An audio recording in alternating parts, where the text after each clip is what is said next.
Welcome to As I Live and Grieve, a podcast that tells the truth about how hard this is. We're glad you joined us today. We know how hard it is to lose someone you love and how well-intentioned friends and family try so hard to comfort us. We created this podcast to provide you with comfort, knowledge, and support. We are grief advocates, not professionals, not licensed therapists. We are you. Good morning, everyone. Welcome back again to As I Live and Grieve. And we go on, don't we? Day after day after day, bearing whatever we need to bear for that day, for that week. For me, it's a Monday morning. I was just mentioning to my guests that it's kind of a gloomy Monday morning, but for me, I almost like starting Mondays gloomy because then I just anticipate the sunshine to come for the rest of the week. With me today is Lainne Love. Lainne, welcome, and thanks so much for taking the time out of your schedule to join me today. Thank you so much for having me, and it's great to have a space to talk about such an important topic. I couldn't agree more. And again, what a great way to start out our week and our session today by hearing your story. So let's get right to that. Would you just kind of inform our listeners, tell us who Lainne Love is? Well, I am an award-winning spiritual psychology coach, and I am also a best-selling author. And most importantly, I am a very proud mama to a little boy, and I love being of service and of doing the work, the daily work that we get to do, and that is also involved with grief, which is also involved with challenges and obstacles.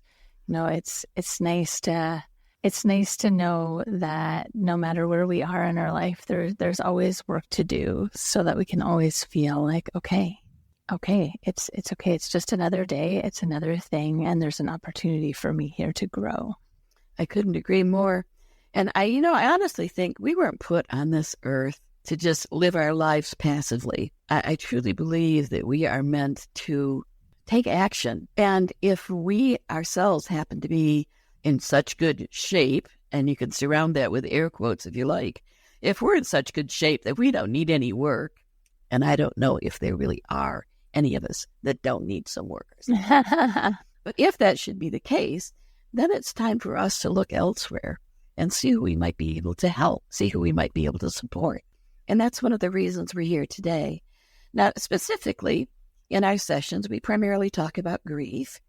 And although grief can be, in its most simplistic definition, response to any loss in life, even a toddler.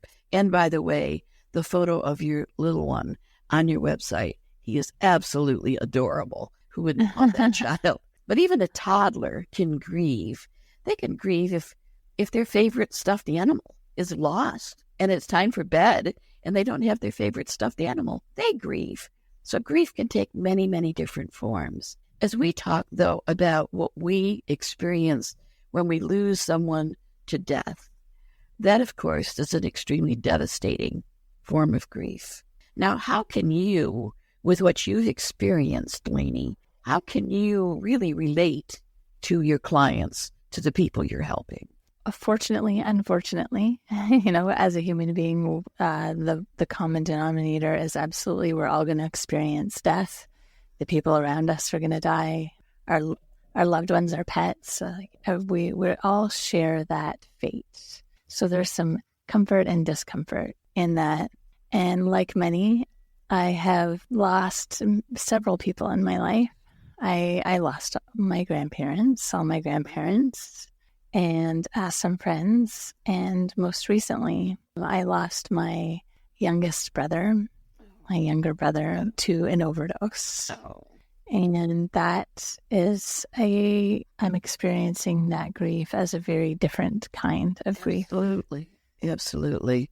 Yeah, grief for us, you can experience the loss not only of your sibling, but in the details of that loss, so to speak, because you also feel the loss from perhaps his perspective, what he himself has lost, and the things that he won't experience. And we've talked about in our podcast too, not only have you lost your sibling, but as the days come on and as your son grows, you will be reminded at different points in time that your brother, your son's uncle, is not here to experience this. So that is another type of dealing with that same grief, but just in different perspectives as well. So what techniques do you use then to help people? Well, there are a lot of different techniques, and the most important one is actually being with your grief and examining it and just noticing what's there for you. For instance, the passing of my brother, I noticed that there's a lot of ego in it for me, as you're just saying. It's noticing things about me. Okay. Like what I didn't do, what I should have done. Okay. How so my younger brother was also on the street for almost 20 years. Is that right? Let's say 15. Okay. A long time. Anyway, Long time. He was experiencing homelessness for pretty much all of his adult life. Okay. And addiction. And there was so many things to unpack there, but also, my siblings and I are also a product of the home in which we grew up in. Sure. Which was not the best home. Sure. My mom certainly did her best. She was a single parent who didn't come from the best upbringing herself, and she became a teenage mom. Okay. And so I recognize that she did not have the tools that she needed to be a successful parent. And I'm really proud of her for a lot of the wonderful things that she did do, like finishing high school and going on to then becoming a nurse, going to college and working and having 4 kids. Good. So there's positives there, but in my brother's passing, there's also that examining of like how broken my family is, and that's another form of grief for me, is that I have stepped away from my family because I focus on doing the work, and I'm interested in being surrounded by people who are also looking at themselves and have the willingness to take responsibility for their actions and invest in how they can be better. I really want to choose healthy, and I definitely want to create a different legacy within my family life. So my brother's passing brought up so many different layers of reflecting on our lives as a family, and then myself, how I didn't show up, as I said, for my brother. And even, let's get really honest, because that's the point of this conversation, my level of uncomfortability of being around him and how I was closed off, because there was a level of disgust is probably the right word. Okay.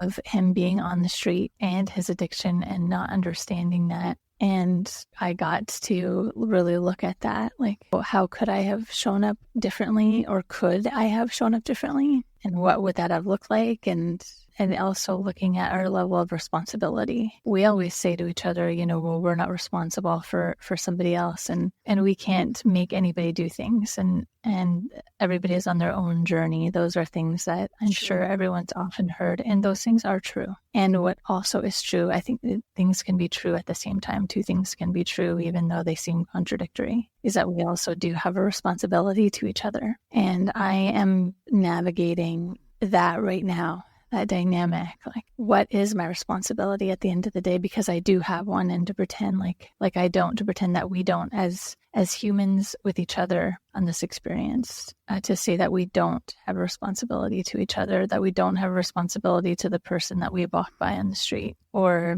the person that's struggling and needs some help. Right. We do have that. So figuring out how to navigate that fine line is where I find myself right now. You have said in your words, first of all, I want to thank you for being so candid and for allowing yourself to be so vulnerable. Sometimes in those conversations, when it involves suicide, when it involves substance abuse, and those issues such as homelessness and just kind of an aimless lifestyle, and when someone who is involved in that, whether as a sibling or as a parent, it's far easier to just kind of set that entire issue aside, just to set it aside and talk about maybe, well, this happened, but you don't get into that. So thank you, Lainne, for being so vulnerable. I know that in my heart that that is really going to resonate with some of our listeners who themselves are feeling that they can't talk about that they can't bring that up. It's important, however, I think, and you can respond to this part too, that they do, because until or unless they do, they will not be as successful in healing themselves from this, because those are all very real issues that play a part in their own personal healing. Is that correct? Yes, yeah. And as you say that, I'm reminded of your question that led me to that. And my answer was really about like sitting with your feelings and like feeling them. So Right. I got to sit with what's the truth here. Of course, I'm sad. And why am I sad? Am I sad? I'm sad, of course, for the loss of my brother. I'm in many different ways, again, like the loss of him, in that I haven't really had him as a brother for years and years and years and years. And I won't ever have that. And then my son didn't really know him. He's met him. He didn't really remember meeting him. And for the hope that I had for his future and his life. And then looking at those feelings that I just mentioned of, well, I didn't hug him. I didn't say I love you enough. I didn't. And why? Because I was honest with myself in those feelings of a little like repulsion or rejection or disgust of the state in which he was. And it's really helpful for my healing to look at that and be honest with myself. Right. As if why we don't heal is because we're not honest with ourselves, and we push our feelings down because we shouldn't have them. Like that's a really unpleasant thing for me to say about somebody at all, but another human being, let alone my brother who I love. And yet it's the truth. Exactly. And so how can I move forward is by telling myself the truth, by sitting with those feelings and forgiving myself and forgiving him and forgiving God, if you so choose to believe in, for the circumstances in which I found myself, or the circumstances in which my family is in and my brother was in, looking at all of that really, really honestly, and not repressing your feelings, feeling it, even though it feels really uncomfortable. It's uncomfortable for me to say the things that I've said, and yet it's important because it's true. And the more that we can practice speaking the truth to ourselves and with each other, I think the quicker and the greater our opportunity for healing. Sure. And in instances like this, well, let me approach it from a different aspect. For me personally, someone could come up to me and mention, for example, that, oh, I'm so sorry you lost your husband.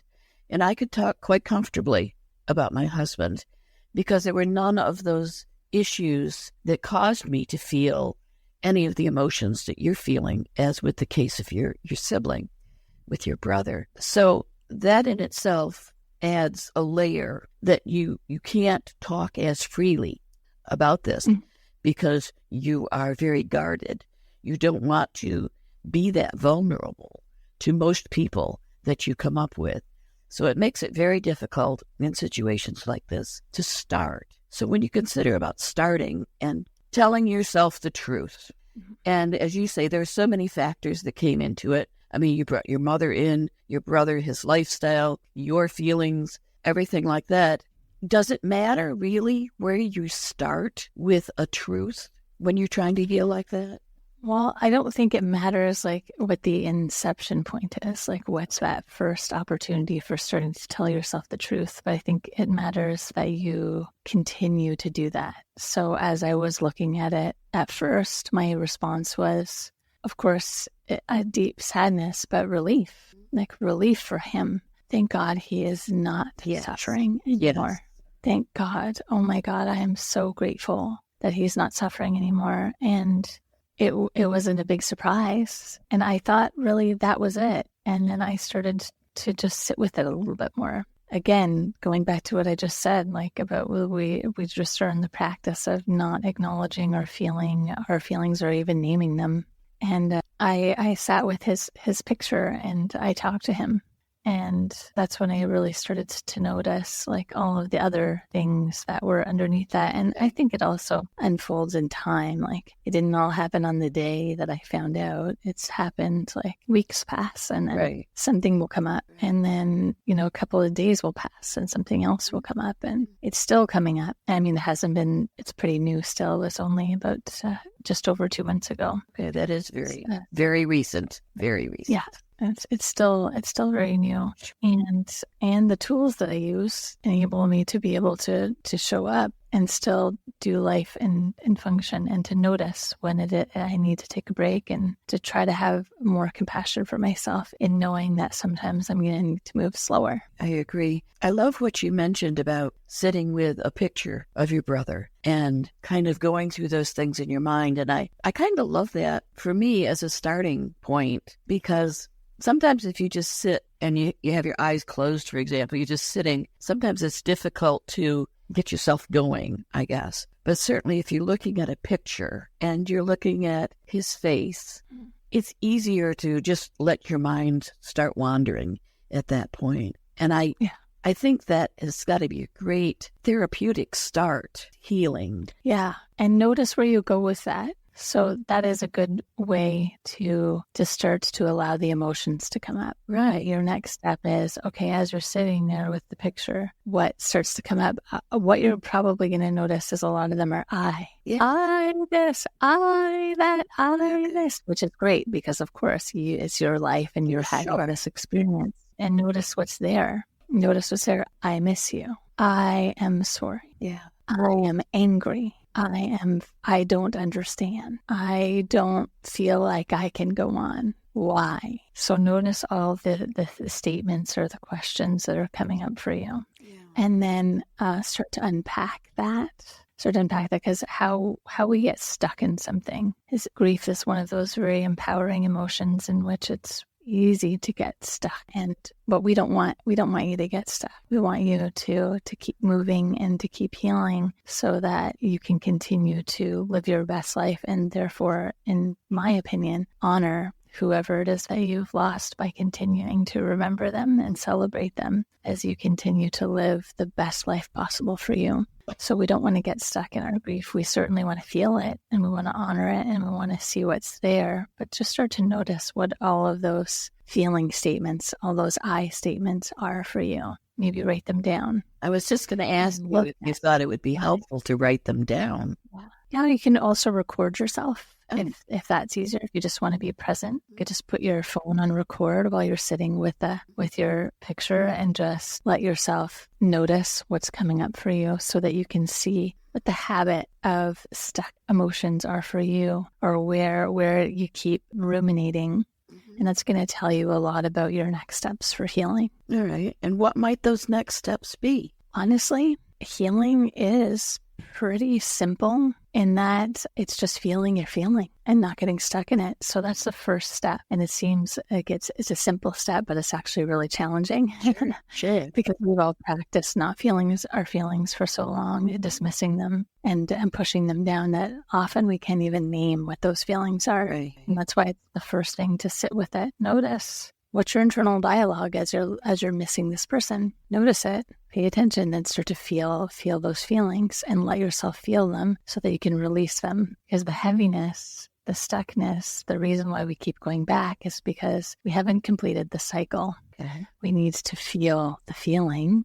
That's why the feeling is there, right, so that we can begin the feeling and complete the feeling so that we can let it go. We see animals do this, If you have dogs or cats, like they'll be really angry with each other and they'll fight and move their bodies and get it out, and then they walk away from each other and everything is peace again. You can actually feel that tension has been released because they felt it to completion. It might have looked really uncomfortable and ugly to us, sure, and then it was complete. And it's the same thing for us. Your feelings is just feedback. This particular incident is resonating with me in this way, and it's bringing up this feeling. And you're meant to feel the feeling, but not get lost in it, just to feel it, to let it go. And that's the art, is learning, how do I feel the feeling and not get stuck in it? If you're stuck in it, then you're not completing the cycle. Okay. You're staying, you keep energizing that feeling of, like, maybe it's loss, like, and I'm never going to be able to move on again. If we keep energizing that, then we're going to stay there, rather than I'm never going to be able to move on again. What's behind that? Okay.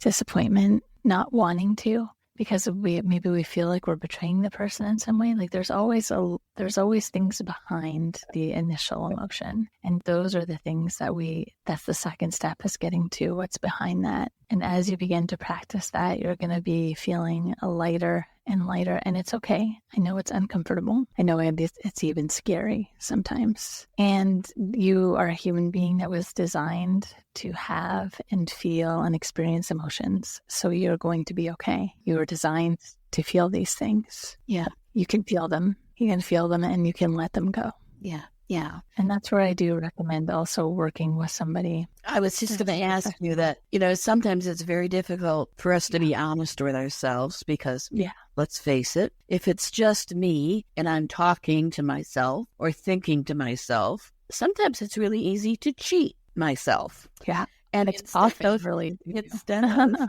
admit the truth to myself, I'll just gloss over it and easily accept that from myself, because I want to take the easy way out. Yeah. So as you go through and you allow and I love that you used the word ego even, all of the I's in there, all of the things I'm feeling, and the reasons I'm mad, the reason I'm frustrated, the reason I'm upset about this, everything that it's doing to me, it's changing my life. If I can go through and really just kind of voice those, either verbally to myself with no one around listening, or write them down or everything. And then if I can go back and kind of examine each one of those again in a little more depth. Now, someone had mentioned to me, and I've tried this with myself, it only works to a certain point, and then I admit I cheat again. I take the easy way out when it gets really uncomfortable. But if every time you are trying to get to an answer, you ask yourself, why do I feel that way? So, like, I'm upset that this happened. Well, why do you feel that way? And you answer that. But you never accept that answer. You always go for the next, but why do you feel that? Why do you feel that?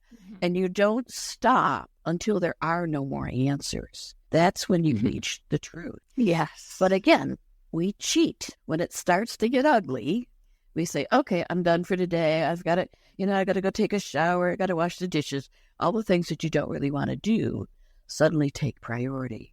So that's one of the reasons that sometimes it's a good idea, if you want to work through this in a more logical, efficient, and successful manner, that you might seek out someone to help you.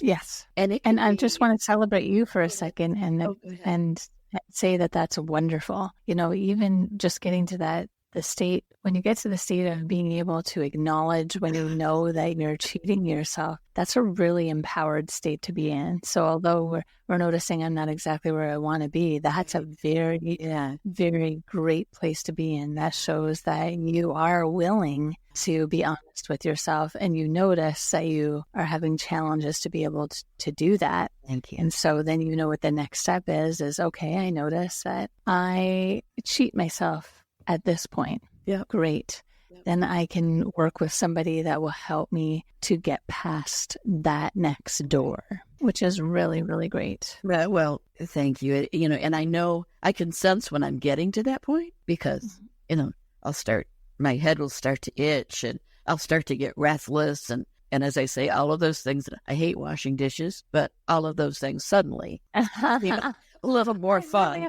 I really have to do these. I really have to do these. So it took a while to get to that point. But now that I see it, I do try to push those limits, and I do try to get to it a little bit more. There are so many options out there when it comes to who do you look for. And I had a similar conversation with another guest. So there are therapists, there are clinicians, there are coaches, there are such a variety. Can you help us maybe identify some of the different types and who you might go to?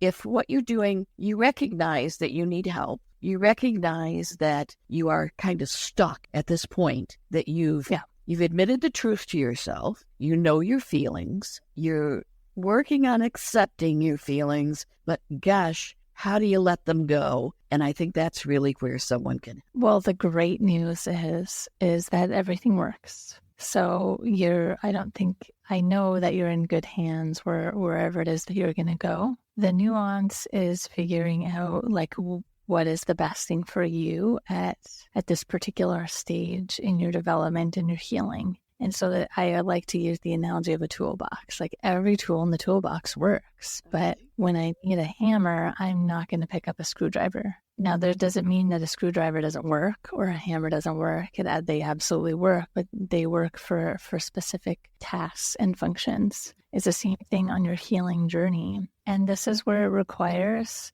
some commitment and effort on your part. Is you're gonna look for and you're gonna try out different people and see if they're a good fit for you and try this particular therapy. Okay, a lot of people try one thing and say, oh, it doesn't work. Healing doesn't work. Therapy doesn't work. No, it works. It's just that wasn't the right tool for you at the right time. So try a different tool because there are so many. And okay, then, well, that's overwhelming. There's way too many choices.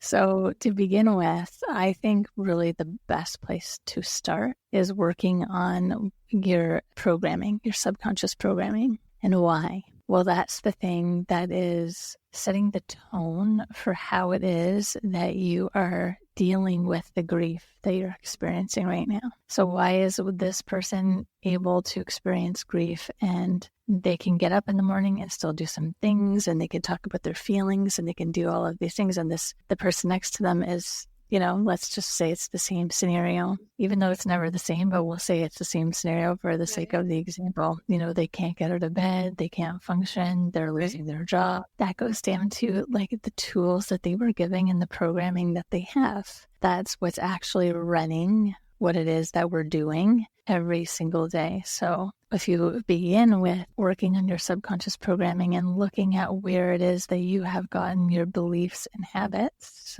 and the lens in which you see the world and the lens in which you meet challenges, and how it is that you think that you can solve those or provide yourself some solutions or relief, that comes down to that programming. So in that realm, you have so many different things. You have hypnotherapy, you have rapid transformational therapy, you have cognitive behavioral therapy, you have neuro-linguistic programming, you have a couple of different options there. That's what I would start with. And then you can move into, or you can also start with a modality in which you're focusing on actually feeling your feelings. So you can do EMDR and you can do EFT tapping. So that helps to free feelings that are in your body and allow them to be unstuck so that you move past that and get to that next layer of healing.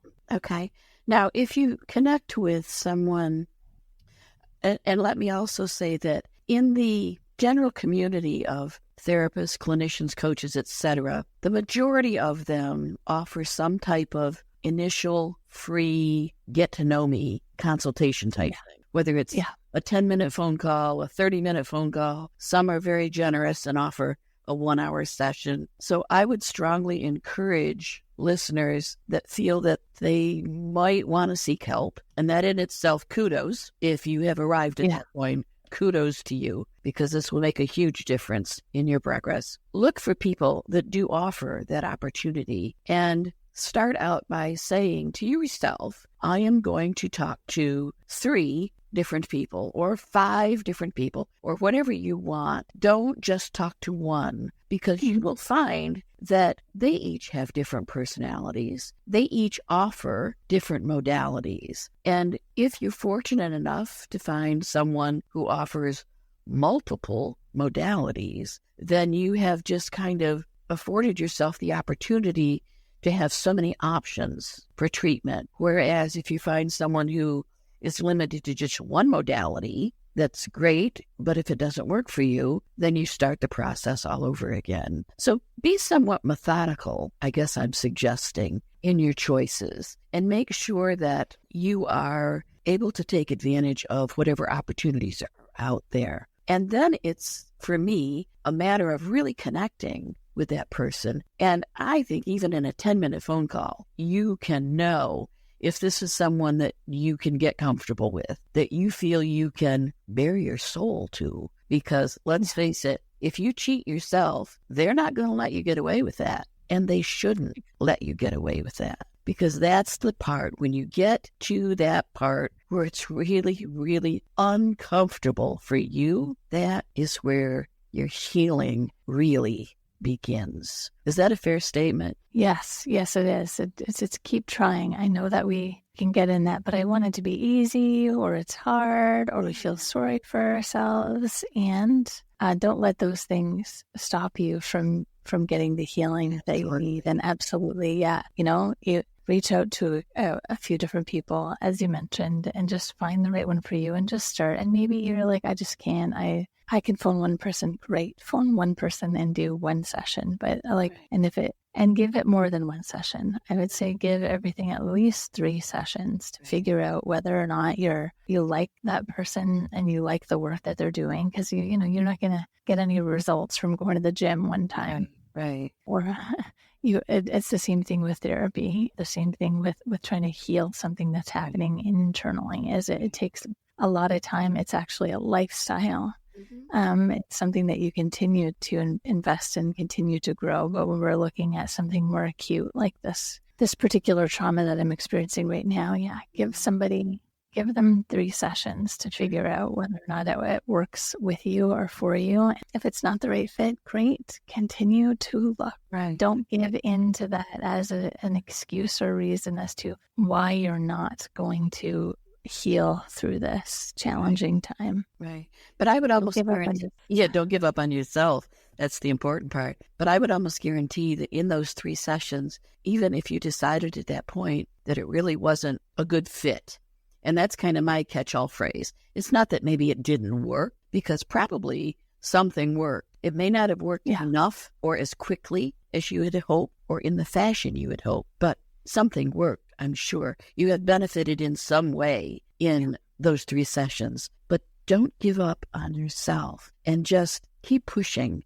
because heaven knows you're worth it. Yeah. You're worth it. Invest in yourself. And don't forget also that even though going to a lot of these clinicians might not be the traditional healthcare process where your doctor refers you to someone so that your insurance will cover it, connect with your insurance company if you have one. It's very possible that even if that clinician doesn't accept or doesn't seek reimbursement from insurance companies, that you may be able to submit your receipts to your insurance company and get reimbursed yourself. So don't forget about that also if the financial aspect is of concern to you. Now, and don't let that be the barrier either. Absolutely. Because a lot of people use that as the excuse. Oh, well, my insurance doesn't cover it, so therefore I can't do it. Yes, you can. You can figure it out. You can figure it out. Most people can anyway. Sometimes people can't, but it's actually rare that people can't figure it out. You can figure it out. Don't let excuses be the thing that are ruling and running which direction your life goes into, and whether or not you get healing. You can find a way. Absolutely. You can find the resources if you find the right person, and that's not how they operate, or it's not within the umbrella. Do not let that be the excuse. I have never had insurance in my life. I've never used it, and I have spent over 6 figures in my own healing and recovery and development. So and you can do it. Penny. You're worth every penny. And again, I also find that the personality of people that go into this line of work, into this particular field, are very generous. And often if you say to them, I'm really having a little problem with finances, sometimes you can work things out. So don't be afraid to ask, because often they will accept payments. They'll work something out with you. So don't be afraid to ask, because in truth, they are in that line of work because they want to help you. They're not in that line of work to get rich, because let me tell you something, they're not going to get rich. They're not going to get rich. They are not the pharmaceutical companies. They are there to help you. Well, sad to say, Lainne, that our time is winding down. So I do want to take the opportunity. I'm going to turn the microphone over to you and let you speak directly to our listeners and tell them how they can reach out to you if they would like to speak to you more about getting some help. Go ahead. I am really, really lucky. It's really easy to get in touch with me. My name is Lainne and my website is Lainne, LAINNE.com. Super easy. And I'm Lainne Love on social media. That's on LinkedIn, on Facebook, on Instagram. You can find me in those places. And you can find my books, my beautiful books, on Amazon. The latest one is called A Bigger Mission. And that is filled with stories of people who have experienced traumatic incidences in their lives, from addiction to death to violence, abuse, and how it is that they overcame those circumstances in their lives. So it is a co-written book. There are 12 authors altogether, me being one of them, and we all share a story and how we overcame it. So I know I find a lot of inspiration from that when I'm having moments of struggling, also is looking for other people that have experienced something similar and how they came out on the other side. I love books and I love podcasts. I think that they're amazing tools for being able to connect to that human experience and know that there's hope on the other side. I couldn't agree more. So check out her books, check out her website, reach out to Lainne. You won't be sorry. She has such a gentle personality, and I have truly, truly enjoyed our last half hour or so just talking. And I know that there are thousands and thousands of people out there that are struggling with this issue about, do I need help? Would it help me to get help? The answer is probably yes. So give it a try. We talk about self-care, and this is probably the number one way that you can practice self-care, is to get some help if you're stuck. And remember what I said. I know that you cheat yourself too, just like I do, because it's human nature. So if you reach out and get some help, you will be better for it. And I'm going to say it again. Y'all are worth it. So join me again next week, next episode, as we all continue to live and grieve. Lainne, thank you so much. Thank you so much. Thank you so much for listening with us today. Do you have a topic that you'd like us to cover, or do you have a question from one of our episodes? Please email us at info@asiliveandgrieve.com and let us know. We hope you will find a moment to leave a review, send an email, and share with others. Join us next time as we continue to live and grieve together.